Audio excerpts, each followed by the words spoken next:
கேள்வி கணக்கு கேட்கப்பட்டாலே மாட்டிக்கொள்வான் நாங்க நபிகள் நாயம் ஸல்லல்லாஹு அலைஹி வஸல்லம். யாரிடத்தில் கேள்வி கணக்கு கேட்கப்படுகிறதோ அவர் மாட்டி விடுவார், அவர் தப்பிக்க முடியாதுன்னு நாங்க நபிகள் நாயம் ஸல்லல்லாஹு அலைஹி வஸல்லம்.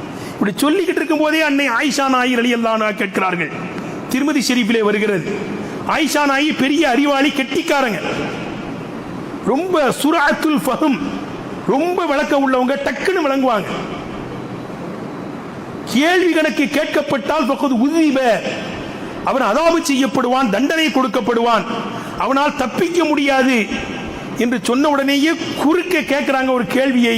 அன்னை ஆயிஷா நாயி ரலியல்லாஹு அன்ஹா, யா ரசூலல்லாஹ், கேள்வி கணக்கு கேட்டாலே நரகத்துக்கு போயிடுவான், அதாபு செய்யப்படுவான், தண்டிக்கப்படுவான், அவன் தப்பிக்க முடியாதுன்னு சொல்றீங்களே யா ரசூலல்லாஹ், குர்ஆன்ல அல்லாஹ் சொல்கிறானே, வம்மாமன் ஊத்திய கிதாபஹு பி யமீனிஹி ஃபஸௌஃப யுஹாஸபு ஹிஸாபன் யஸீரா என்று அல்லாஹ் சொல்லி காமிக்கிறானே. வலது கையிலே யாருக்கு ஓலை கொடுக்கப்படுகிறதோ, வலது கையிலே யாருக்கு பட்டோலை தரப்படுகிறதோ, அவருடைய அமாலுன் நாமா பட்டோலையை தரப்படுகிறதோ, அவருக்கு லேசான கேள்வி கணக்கு இருக்கிறது என்று அல்லாஹ் சொல்கிறான் அல்லவா. கடுமையான கேள்வி கேட்டால் மாட்டிக்கிடுவான்.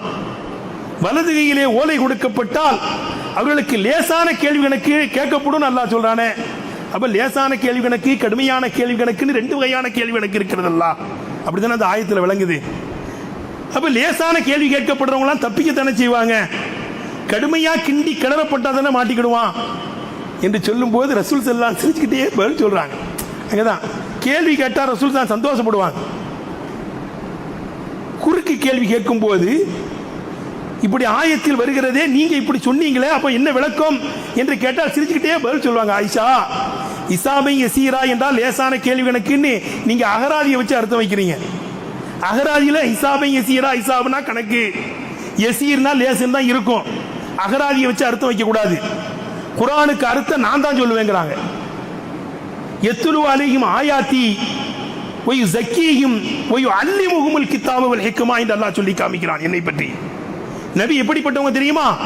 யுஅல்லிமுல் கிதாப, வேதத்தை ஓதி காமிப்பார். யத்லு அலைஹிம் ஆயாத்தி, அல்லாஹ்வுடைய வேத வசனங்களை மக்களுக்கு ஓதி காமிப்பார்.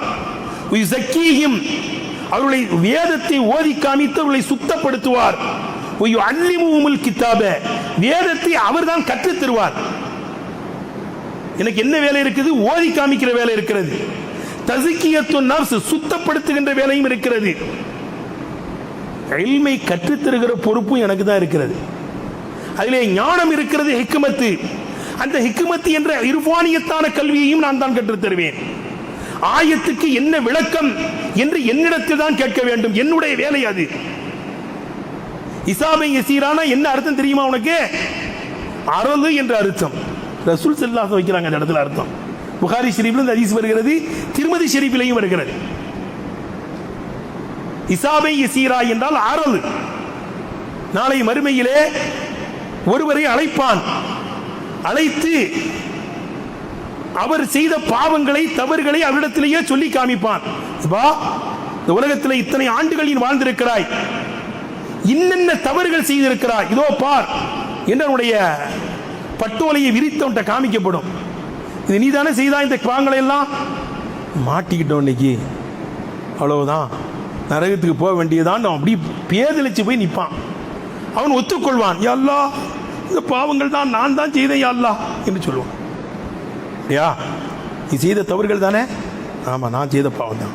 மலக்குகளே, இவன் செய்த பாவத்தை அவனே ஒத்துக்கொள்கிறான், ஆகவே அவனை மன்னித்து விட்டேங்கிறது மட்டுமல்ல, இந்த பாவங்களை எல்லாம் நன்மையாக மாற்றி விட்டேன் என்று அல்லாஹ் சொல்லுவான்.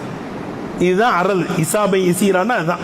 உடனே அவன் சொல்லுவானா, யா அல்லாஹ், என்ன மன்னிச்சு இந்த பாவங்களை எல்லாம் நீ நன்மையா மாத்திட்டப்பா. எல்லாம் நீ நிறைய பாவங்கள் செய்தேன்னா அதெல்லாம் இல்லை இல்லையா அல்லாஹ், அதையும் சேர்த்து போட்டு இன்னும் நிறைய நன்மை கூடுமேங்குவானா. உடனே லஹிக்க அல்லாவே சிரிச்சிடுவானா, ஏன்பா நான் நன்மையா மாத்திட்டேன்னு. உடனே நிறைய பாவம் இருக்குன்னு இப்போ தான் சொல்றேன், உன் பாவங்கள்லாம் மன்னிச்சிட்டேன், போப்பா சொர்க்கத்துக்கு போன்றுவான். இதுதான் அரல். இசாபை யசீரா என்றால் அவன் செய்த பாவத்தை அவனிடத்தில் எடுத்து காமித்து அவனை ஒத்துக்கொள்ள வைத்து அவனை மன்னிச்சு போன்னு சொல்றது. இது இசாபை யசீரா என்று ஆயிஷா நாயி ரலியல்லாஹு அன்ஹா அவர்களுக்கு கண்மணி நபிகள் நாயகம் ஸல்லல்லாஹு அலைஹி வஸல்லம் தந்த விளக்கம்.